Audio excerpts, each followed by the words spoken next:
channel. Today I'm going to do a book unhaul.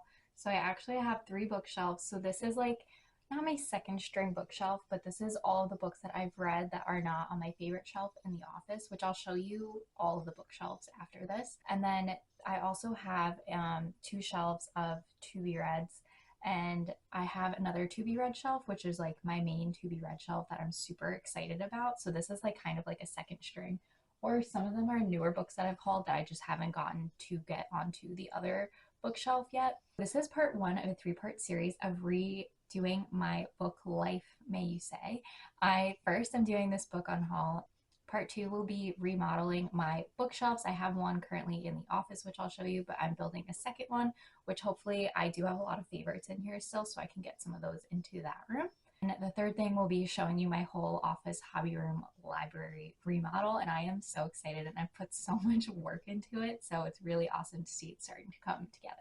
So we have to do this unhaul just to make sure that all the books I have, I really, really want and really should be on my shelves. And if not, I'll just donate them, because there are some that I haven't read in here for a very long time. And I also have a lot of DNFs in here that I've just held on to.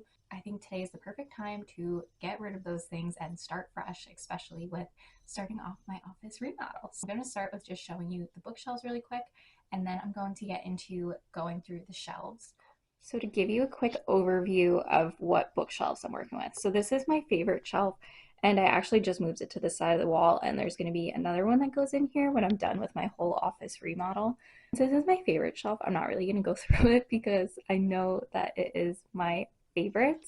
So if you leave the office, there is this shelf out here. So this shelf is like my most anticipated to be read. I don't really see any reason to go through this shelf either. I'm not too worried about it, just because I know that these are all books that I'm like super excited to read. And then if you come into my bedroom, behind the door is a whole entire built-in bookshelf. So this is going to be like the subject of where I think I can do the most unhauling. This is all read, and then these 2 shelves are unread, and then that shelf is read. This is more like all my middle grade and like younger books that I've read, mixed with some of the new books that I've read.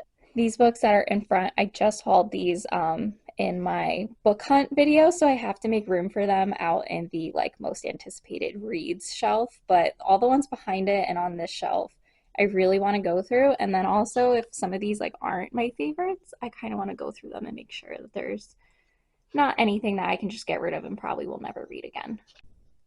Okay, so first shelf is at the top, so there are a ton of favorites on this shelf. So this is all red.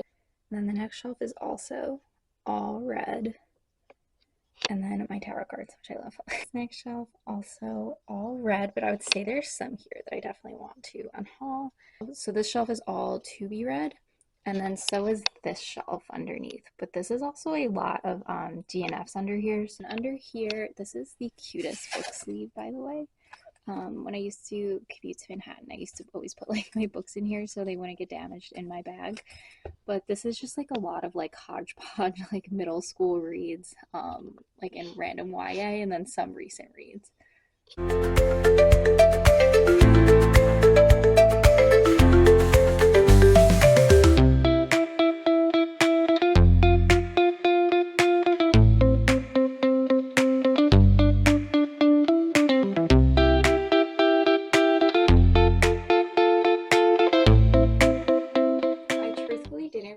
How many I was unhauling until I just tried to like make a pile, and I was like, there's a lot that I unhauled and I was not realizing it.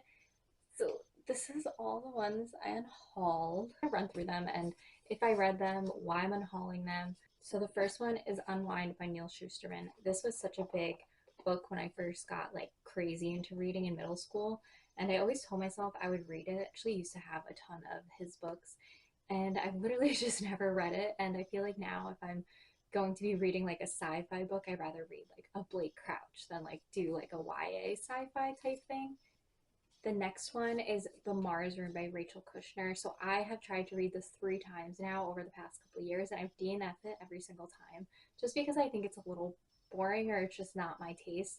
This book follows like a woman in jail, and I don't know, maybe like I just don't like jail stories, although one of my favorite books from when I was in middle school is like a girl in jail. So I thought I would like this one, but I just like could not get through it at all. The next one is The Genius Plague by David Walton. I definitely had like my sci-fi phase, and that's where I had acquired this book. I've also tried this book a couple times, and although the cover is just so cool, I'm going to unhaul it because I don't think I'm actually ever going to try to read it again. I did actually, you'll notice, unhaul a lot of nonfiction. So this one is The Stress Prescription, 7 Days to More Joy and Ease by Alyssa Appel. And I read it, I thought it was interesting, but I'm never going to reread it. And I think I wanted to just get a little more out of it than I did. So I'm going to get rid of that one. The next one is kind of a surprise to me, but that is Survive the Night by Riley Sager. I've also tried this book twice now, and I've seen so many terrible reviews for it anyway. So I'm like, why am I going to force myself to try to get through it just because it's Riley Sager? I'm just gonna get rid of this one and cut my losses because I don't think I'm gonna like it anyway. Like, I didn't like them just being in the car the whole time, and through the reviews I saw, they're literally in the car the entire time. This next one, also a surprise to me, is Heartbones by Colleen Hoover. I love my Colleen Hoover collection. Verity Ends With Us, November 9th. Layla is a really good Colleen Hoover. But I just like find I'm not going to grab for this, and it's also kind of like a pretty beat up copy. So I'm going to get rid of this. I just feel like lately I've been liking different romance writers like Emily Henry or Tessa Bailey. So I just like don't feel like I've been wanting to gravitate towards Colleen Hoover much lately. This next one is Among the 10,000 Things by Julia Pierpoint. This is a beautiful cover, by the way, but I've also tried this one a couple times and DNF'd it, so I'm just going to get rid of it. But it's pretty much about a couple, and then like a box of letters shows up, and like the husband has like a double life. I don't think I'm going to try to pick it up again. The next one is another nonfiction. So this is Girl Stop Apologizing. I really liked Girl Watch Your Face, but this one I just didn't feel like I related to it as much, and I don't really ever think I'll reread it. But I did go through a big Rachel Hollis phase, and I listened to her podcast nonstop at one point. This next one is The Dinner List by Rebecca Searles. I read this and really didn't enjoy it at all. It was like kind of confusing and kind of silly, to be honest.